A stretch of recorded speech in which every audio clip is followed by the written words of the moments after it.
It's like, bitch, it could be in the parking garage 2 blocks away. I like you. I'm taking care of you. You're doing that so that they can keep an eye on it if they want to. Right. You're looking at your property. Right. I'm not parking you 3 blocks away where I have to have a nice valet jog over there. Yeah. Exactly. I'm taking care of you. But, you know, some of the upper management comes in there like, why is this piece of shit car by the front door? I'm like, it doesn't have to do with the car. It has to do with the service. Mm-hmm. Someone takes care of me. I take care of them. I don't care what the fuck they're driving. The dude just gave me $100. I'm going to fucking probably clean his wheels, too. Yeah, right. Thank you. You know what I mean? Yeah. But, yeah, that's another one. But, yeah, biggest tip I've ever received was $250. There's a guy driving a Ford GT. Oh, yeah. Badass. Yeah. He wanted to park it red? himself. No, it was white with blue racing stripes. Sick. It was so sick. So he gave me $200 on the way in, $50 on the way out. Wanted to park it himself, which I let him. You know, I totally understand that. Yeah. That's the other thing, too. Some valets are so, like, against letting the customer park their own car. Look, if they're rolling up in a $200,000, $250,000 car, by all means, you park it.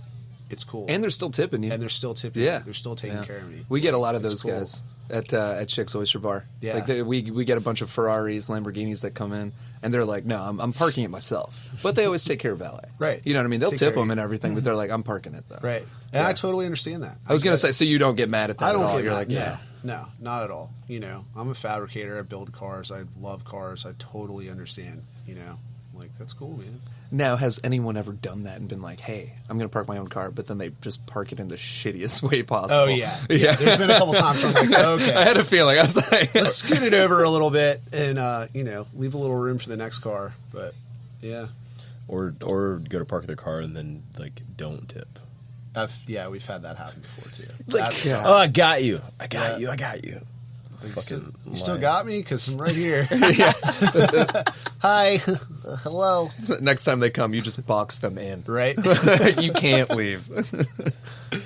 Oh, man. Yeah. I did have a guy one time in a Ferrari. He was like, look, if you can put this thing in park, I'll give you $100. And I'm like, that's a trick question because when you shut the car off, it automatically goes into park. And he goes, nice job. All right. Sweet. You're like, I know what I'm doing, man. I know what I'm doing. Yeah. My dream car is an Audi R8. I had a guy come through and I told him, I was like, dude, I'm obsessed with the R8. That's one of my dream cars. And he was like, take it around the block. So I have joyrided cars in valet before with permission. With permission. Yeah. Never without permission. That's a big valet no-no. So I can imagine somebody walking outside and watching a valet fly up and down the strip, you know. Getting it. That looks like my car. Hey, man, just checking it out for you. Yep. Just making sure that it's Making sure the transmission's working. It's firing on all cylinders here. Nicest car I've ever parked would probably be Rolls-Royce Phantom. Ooh. Beautiful. Did it have a driver? No. Makes sense. I see what you did there. But yeah, that's an amazing car. And the key fob is huge. It's got like 11 buttons on it. Really? One of which you push a button and the hood ornament goes down. So nobody steals it? No one can steal it. Oh, that's cool. Yep. It's pretty cool. Shittiest car you've ever parked? Shittiest car. Because, like, all right, so... Yours, Steve. when you valet. Chris, remember that IS300 you had? God damn it. No, probably shittiest car I've ever parked was a Mitsubishi sedan, and it was just full of trash. I mean, dirty diapers, trash bags. And the shittiest part was there's a baby seat in the back, like in the midst of all of it. And you're just like, describe the smell. Yeah, what did it smell like? Oh, God. It smelled like a diaper filled with Indian food. Bigfoot's dick.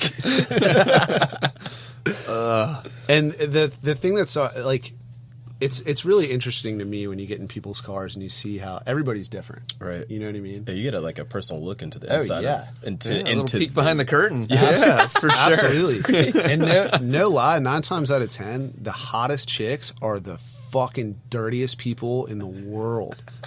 I'm like, did you shake up a 2-liter of soda, spray it all over the dash, and then just cover it in granola? Like, that's what it looks like in this car. I'm like, what the fuck is that? What is this schmegma I can't even scrape off with my fingernail? Like, this is some nasty shit, dude. You'll see people put cigarette butts out, like, on their center console, like, not even in the ashtray. I'm like, what? Like, Oh my god. just no, they just don't care about their car. Do you?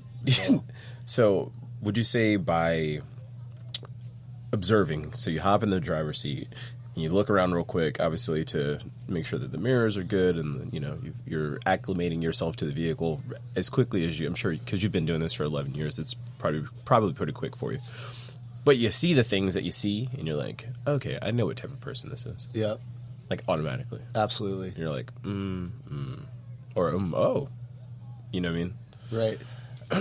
I could, because we had one of our episodes, we talked about how we study behaviors, you know, but for you get to study like the car in a very quick glance in between getting inside of it, parking it, picking it up, bringing it back. Right. Personal space. Yeah. Someone's personal space. Yeah. Does your opinion of someone, does it ever change? I try not to be judgmental. From like the beginning to the end. You know, like so you have like, there are people, and we all know them, that they're out there, no offense, but they're like $30,000 millionaires. They're faking it till they make it. They're out there. Hell yeah. They're doing it. They're feeling good, so that's great. And then some people are just like a little extra. You know what I mean? They're like, okay, you're doing too much, buddy. You know what I mean? Just chill the fuck out. Yeah. Right. And they like hop out with this big bravado, you know? Yep. You get in, you're like, this doesn't match No. at all. Yep. What is going Got on? like 5 scratch tickets laying on the floor. Oh, yeah. They come back. Yeah. They come back to your car, you know, and they've got that big bravado again, you know, and you're like, Nah, man. Fake it till you make it. You see a lot of that for sure. But I try not to be judgmental. Judgmental, I know how yeah, it is. for sure. Yeah. My car's not the cleanest. Right. I try to Same. keep up with it. same, fucking same. Yeah. I've actually, I had a lady one time, I could tell, I don't know if she was living in her car or what, but it kind of looked that way. And it was slow enough, and I actually cleaned her car out for her. And she was super nice to me. She tried to tip me, and I was like, nah, that's all you. Like, have a good one. You know, I get it. The struggle's real. You know, Yeah. so we run into some of that sometimes too. But yeah, I've definitely seen some crazy shit being a valet. That's for sure. Sounds like it. You ever had to drive? You ever driven like at the end of a shift? You know what I mean? Like if somebody, let's say they're a local businessman, you know what I mean, local business owner, you know what I mean, or whoever. Have you ever been offered the opportunity of like driving someone's car back? Oh yeah. They're like, hey, like I've got this fucking Phantom, you know, out front, or this is my new Audi, and I don't feel comfortable leaving it down here. You know, is there any way that you can drive me back at the end of your shift? Yep. And then I'll just pay for your cab ride back to your work or whatever. I've done that a few times. Pay Yeah. for the Uber back and all that. I'd have to say the nicest car I've ever had the opportunity to do that was this guy had a BMW i8, the supercar. That car is badass, dude. That thing is really cool. And he paid me to drive it home for him, and then he Ubered me back, which is pretty cool. But yeah, we run into that. Sick. Yeah. Sounds like the valets where you make all the connections, man. Yeah, You know? I've made some pretty good connections through Valet as well. Have you? Yeah, absolutely. Like good networking. Yeah, networking and just cool people. Yeah. Meet cool people. You know, also like with my wakeboard school too. You know, I pay attention to stickers on cars. You know, see a wakeboard sticker on there, I'll throw them a flyer, and say, "Hey, I run a school," and I've right on, gotten totally. business that way through it too, and it's cool. It's definitely good networking. Just using it to help promote the other things that you're doing too. Yep, absolutely.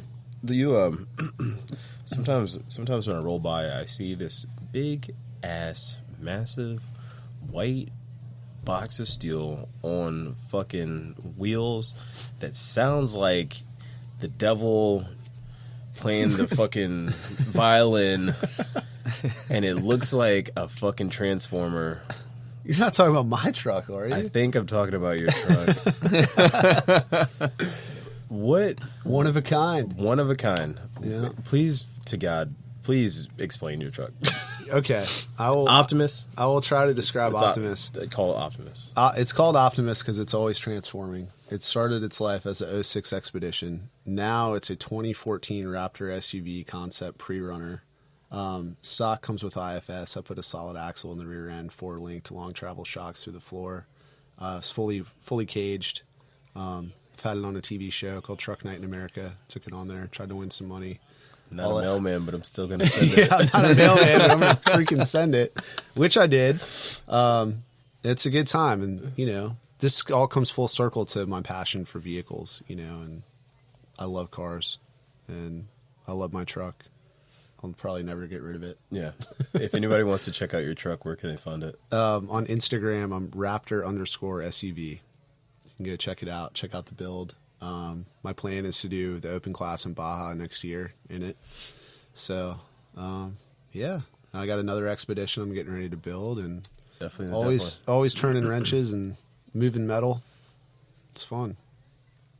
So I'll pull an Evan today since we're missing him today. I'll do today's episode is brought to you by the amazing friends that realize their friend is too drunk to drive and bring the keys to the bartender or the valet and say, you know what, we're calling him an Uber.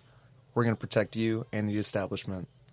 Let's just make sure that they get home safely. Here are his keys. Don't worry about it. I'll have him pick it up in the morning. Because you are a hero, and I absolutely love you. Shout out to you. Shout out to you. Absolutely. Goddamn superhero. And that's, you know, any establishment that provides valet will offer that. Right. By any means. You can leave the car there. Nobody wants anybody driving drunk.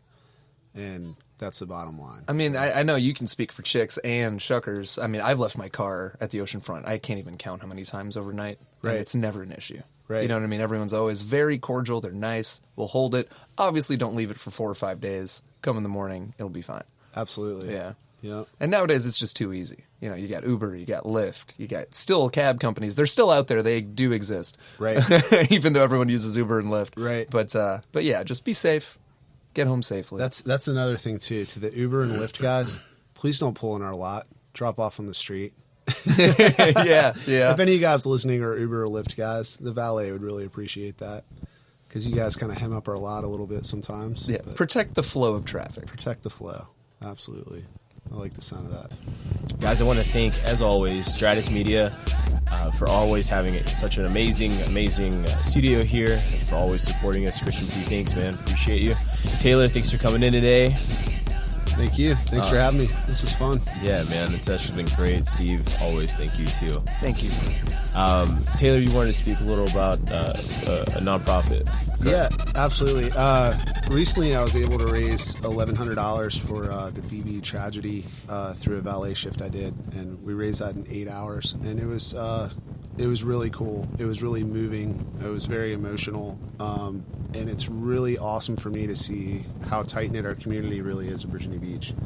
And now I'm going to be working towards starting a nonprofit valet service to kind of continue raising money that way for multiple different charities, because it worked and it was great. And I was, I was racking my brain after the VB tragedy trying to figure out how I could raise money and, the easiest way to do it. And I was just like, you know what, let's do it through valet. So nonprofit valet service is on the horizon. It's definitely something I'm going to work towards over the next year and try to make it happen. That's awesome. Thanks, man. Yeah, man, that's awesome. Any way that we can support. Absolutely. You know what I mean? I'm always down. And hashtag awesome. VB strong. Guys, thanks for checking back in to Backs in the Bar podcast, where we'd like to talk about the ups and downs of the industry and also the social issues that we